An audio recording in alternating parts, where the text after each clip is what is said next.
न्याय यानी कि जस्टिस। सबसे पहले हम न्याय की अवधारणा के बारे में पढ़ेंगे। न्याय की जो संकल्पना है प्राचीन काल से ही राजनीतिक चिंतन का एक महत्वपूर्ण विषय रही है।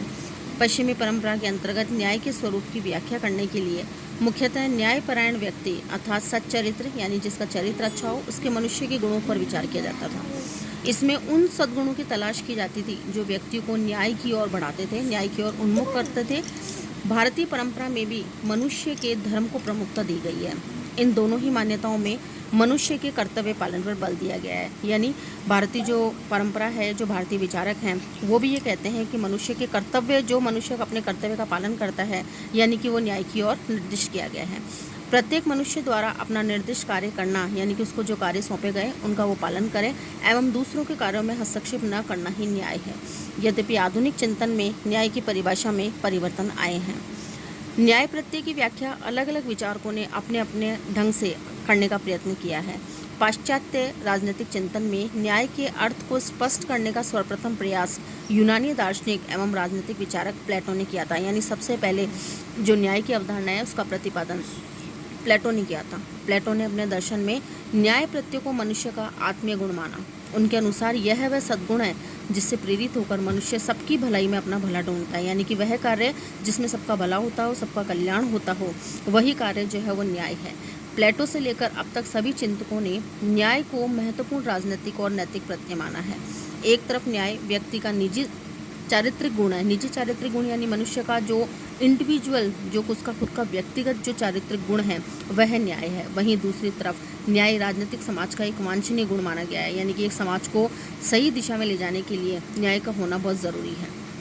न्याय नैतिक, सामाजिक और राजनीतिक निर्णयों को प्रभावित करने वाला तत्व है। नैतिक, सामाजिक और राजनीतिक से मतलब है कि जो मनुष्य के अंदर जो नैतिक गुण है, जो नैतिकता है, वो नैतिकता के अंतर्गत आएगी।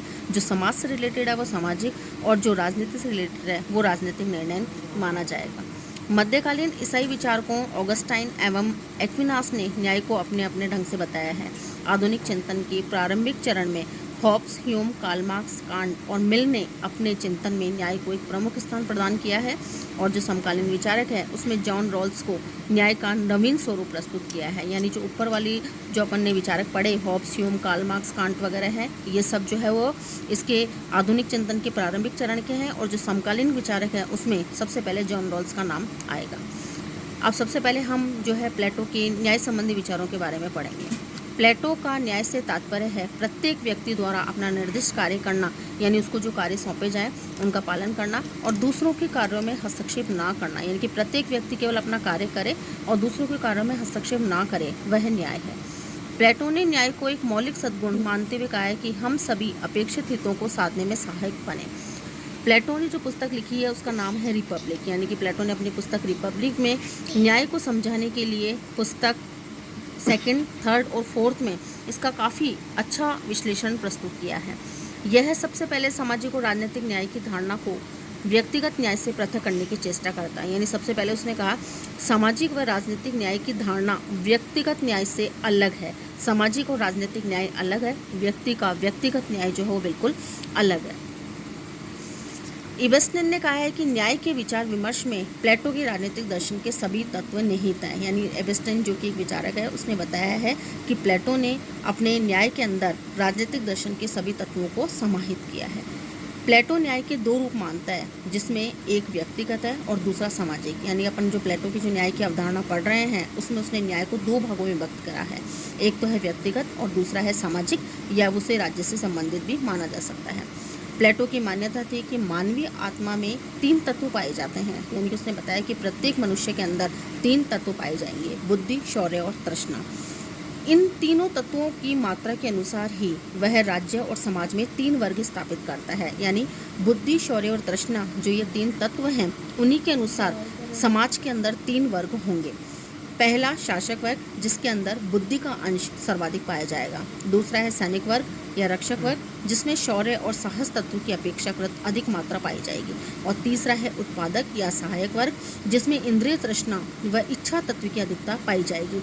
यानी ऊपर अपन ने जो बुद्धि, शौर्य और तृष्णा नामक 3 तत्व पढ़े हैं, उन्हीं के अनुसार प्लेटो ने समाज के अंदर 3 वर्गों का अस्तित्व बताया है। जिसमें बुद्धि होगी वो शासक वर्ग कहलाएगा, और जिसमें शौर्य पाया जाएगा वो सैनिक वर्ग पर कहलाएगा, और तीसरा जिसमें तृष्णा तत्व पाया जाएगा वो जो है समाज का उत्पादक वर्ग बताया जाएगा।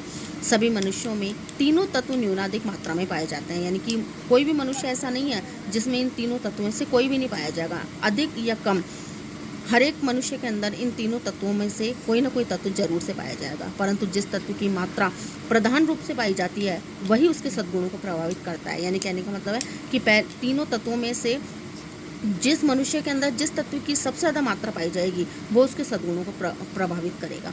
प्लेटो न्याय को आत्मा का मानवीय सद्गुण मानता है। प्लेटो के अनुसार आत्मा में निहित न्याय का विचार वास्तव में राज्य में निहित न्याय का सादृश्य है। मतलब प्लेटो के अनुसार आत्मा में निहित न्याय का विचार, जो मनुष्य की आत्मा में न्याय है वही उसके राज्य में निहित न्याय का व्यक्तित्व का अंश पाया जाएगा। जिस प्रकार व्यक्ति की आत्मा में विद्यमान न्याय व्यक्तित्व के विभिन्न पक्षों को परस्पर संतुलित करता है, उसी भांति राज्य में व्याप्त न्याय समाज के तीनों वर्गों में सामंजस्य स्थापित करता है। यानी मनुष्य की आत्मा में जो भी न्याय का अंश है वो उसके विभिन्न पक्षों को प्रभावित करेगा।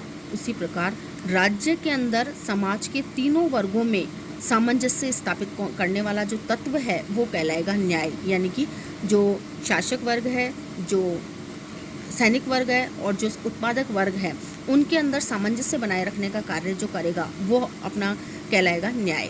प्रत्येक व्यक्ति को वही कार्य करना चाहिए जिसके लिए वह प्राकृतिक रूप से सर्वाधिक समर्थ व उपयुक्त है। यानी कहने का मतलब है कि प्रत्येक मनुष्य को वही कार्य करना चाहिए जिसके अंदर उसके तत्व की प्रधानता है। इसी तरह राज्य के तीनों वर्गों को भी अपने अपने निर्दिष्ट कार्य क्षेत्र की परिधि में रह करके ही कार्य करना चाहिए। यानी कहने का मतलब है कि जो कार्य राजा के हैं, शासक वर्ग के हैं, वो वही कार्य करेगा, जो सैनिक वर्ग के हैं वो वही कार्य करेगा, और तीसरा जो उत्पादक वर्ग के कार्य हैं वो उसको वही कार्य करने चाहिए। दूसरों के कार्यों में अनावश्यक हस्तक्षेप को प्लेटो व्यक्ति और राज्य दोनों के लिए ही अनिष्टकारी मानता है। यानी कि किसी के कार्य में अनावश्यक हस्तक्षेप नहीं करना चाहिए। इन तत्वों की उपस्थिति के अनुपात में ही प्रत्येक व्यक्ति को अपनी योग्यता व क्षमता के अनुरूप आचरण करना चाहिए, और दूसरों के कार्य क्षेत्र में किसी भी प्रकार का कोई हस्तक्षेप नहीं करना चाहिए। इस प्रवृत्ति को प्लेटो न्याय की संज्ञा देता है। इस प्रकार अपन ने देखा कि प्लेटो ने जो न्याय का जो विचार बताया है उनके अनुसार उसका अगर अपन एक कथन में इसका कहें तो वही कहलाएगा कि प्रत्येक व्यक्ति को अपने अपने योग्यता और क्षमता के अनुसार आचरण करना चाहिए, व्यवहार करना चाहिए, और किसी भी वर्ग को दूसरे वर्ग में किसी भी प्रकार का कोई हस्तक्षेप नहीं करना चाहिए। इसी प्रवृत्ति को प्लेटो न्याय की संज्ञा देता है। प्लेटो ने अपने न्याय के सिद्धांत को एक नैतिक सिद्धांत के रूप में प्रतिपादित किया, न कि कानूनी सिद्धांत के रूप में। यानी कहने का मतलब है कि प्लेटो ये कहता है कि समाज के अंदर अपन को जो भी कार्य करना है वो हमारी नैतिकता के ऊपर आधारित होना चाहिए। इसके अंदर किसी भी प्रकार का कानूनी सिद्धांत या कानूनी दंड जो है इसको प्रभावित नहीं करेगा। उनका न्याय सिद्धांत कार्य विशेषीकरण के सिद्धांत पर आधारित है, जो प्रत्येक व्यक्ति को समाज के प्रति विशेष योगदान हेतु प्रेरित करता है। और उनका जो न्याय का सिद्धांत है वो विशेषीकरण यानी कहने का मतलब है कि समाज के जो भी वर्ग हैं उनको जो कार्य सौंपे गए हैं उसके कारण प्रत्येक वर्ग अपने आप में विशेष है। इस कारण प्रत्येक व्यक्ति को समाज के प्रति विशेष योगदान हेतु वो प्रेरित करता है।